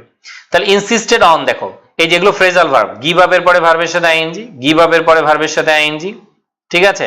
তারপরে ইনসিস্টেড এর পরে অন আইএনজি। এই যে আমার সাথে ক্লাস করতেছে, এইমাত্র কমেন্ট করলো সীমান্ত, আমার খুব প্রিয় স্টুডেন্ট, এবং ও আমাকেও অনেক বেশি ভালোবাসে। আসলে স্টুডেন্টের ভালোবাসা পৃথিবীর সবচেয়ে বড় পাওয়া আর কি, ঠিক আছে। আমাদের শিক্ষকতা জীবনের সবচেয়ে বড় পাওয়া হচ্ছে শিক্ষকদের ভালোবাসা। তো সীমান্ত আসলে খুব কম সময় পড়েছে আমার কাছে ইউনিভার্সিটি অ্যাডমিশনের জন্য, বাট এখনো দেখো আবার ক্লাস করছে ও। এই আগ্রহটা থাকতে হবে তোমার মধ্যে। তো ও কিন্তু ইউনিভার্সিটিতে পড়ে, তারপরেও ক্লাস করছে, কারণ এগুলো ও যদি এখন প্রাইভেট পড়াতে যায়, সীমান্তর কাজে লাগবে কিন্তু এটা, ঠিক আছে, তোমার এটা কাজে লাগবে প্রাইভেট পড়াতে বা নিজের স্কিলের জন্য, বিসিএস এর জন্য কাজে লাগবে। তাহলে এই যে না আমি ক্লাস আবার করব, একই কথা 2বার শুনতে ভালো লাগে না, কিন্তু আমাদের সাথে কিন্তু সীমান্ত আছে। তো ধন্যবাদ সীমান্ত আমাদের এই ক্লাসে জয়েন করার জন্য। তো অনেকে জয়েন করবে, আরো সামনে দেখবা যে ধীরে ধীরে বাড়তে থাকবে। আমি তো আগে এভাবে ইউটিউবে অ্যাক্টিভ ছিলাম না, এখন অ্যাক্টিভ হয়েছি। তাহলে যাই হোক, এই টু গুলোর পরে কনফেস টু, এই যে আমি বলেছি দেখো কনফেস টু, এটার পর আইএনজি হবে। তারপরে যে লুক ফরওয়ার্ড টু, দেখো লুক ফরওয়ার্ড টু এর পর আইএনজি হবে। কিন্তু থিঙ্ক এর সাথে ভুল যাতে না হয়, অফ হয়, থিঙ্ক অফ, থিঙ্ক টু হবে না কিন্তু। এই ভুলটা যাতে তোমার না হয় কখনো, থিঙ্ক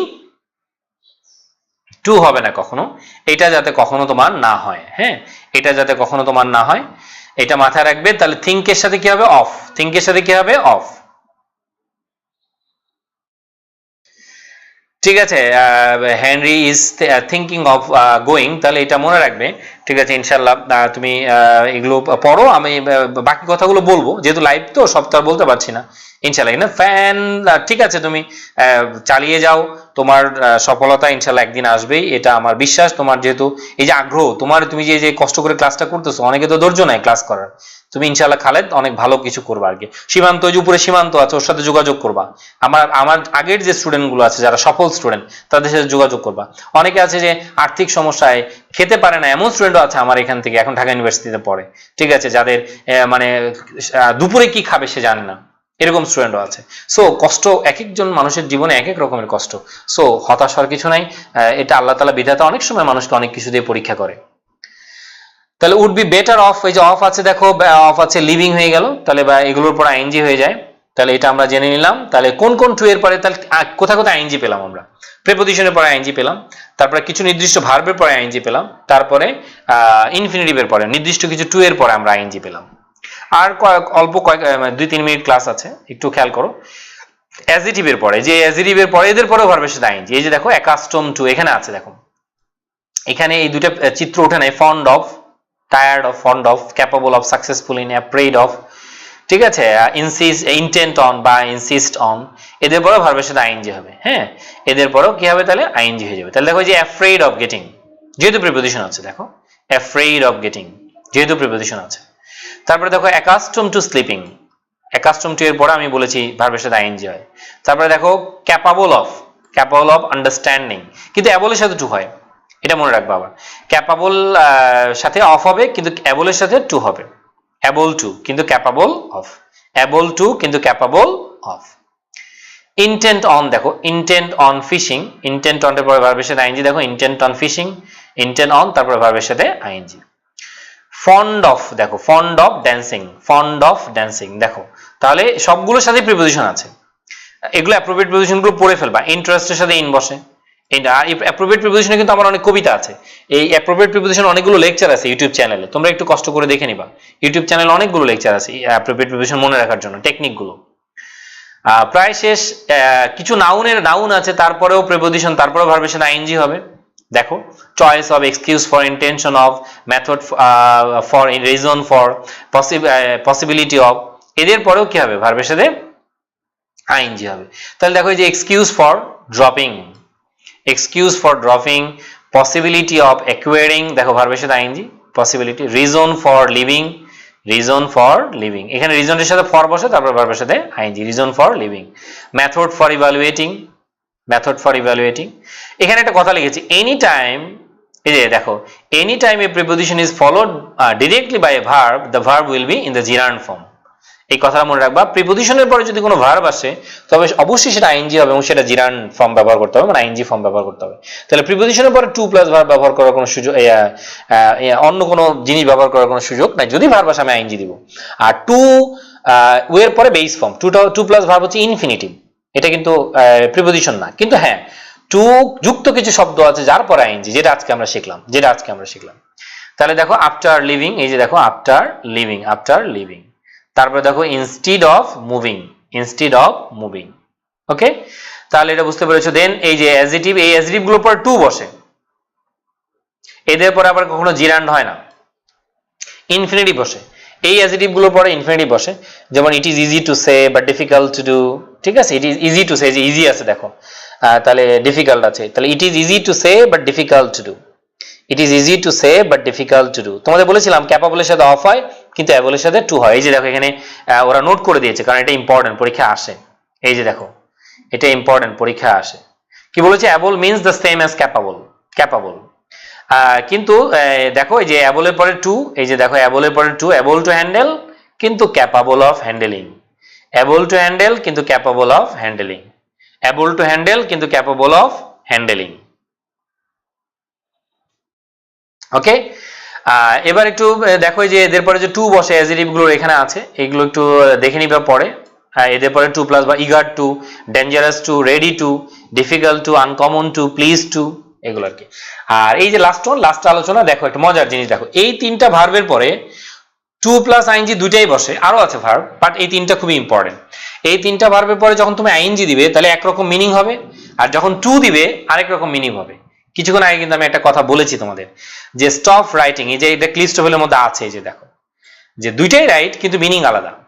এই যে দেখো যখন বলবা তুমি জন স্টপ স্টাডিং, এটার অর্থ কি দেখো, এই যে এখানে অর্থটা করে দিয়েছে, John is not going to study anymore, তার মানে শেষ করে দেয়া, পড়াশোনা আর করবে না। John stop studying. আমি বলেছিলাম যে স্টপ রাইটিং মানে লেখা বন্ধ করো, আর স্টপ টু রাইট মানে লেখা শুরু করো, ঠিক আছে। কিন্তু স্টপ টু, এই যে জন স্টপ টু স্টাডি, তার মানে সে শুরু করলো, কিভাবে? এই যে দেখো, John stopped doing something in order to study. সে অন্য কোনো কিছু বন্ধ করেছে, উদ্দেশ্যটা কি? পড়াশোনা করা। তাহলে পড়াশোনাটা এখানে শুরু বোঝাচ্ছে, অন্য যে ওই জিনিসটা হিডেন আছে, কোন জিনিসটা সে বাদ দিচ্ছে এটা হিডেন আছে। তাহলে স্টপ সামথিং টু স্টাডি, কোনো কিছু বাদ দিচ্ছে কিন্তু এরপরে সে কি করছে?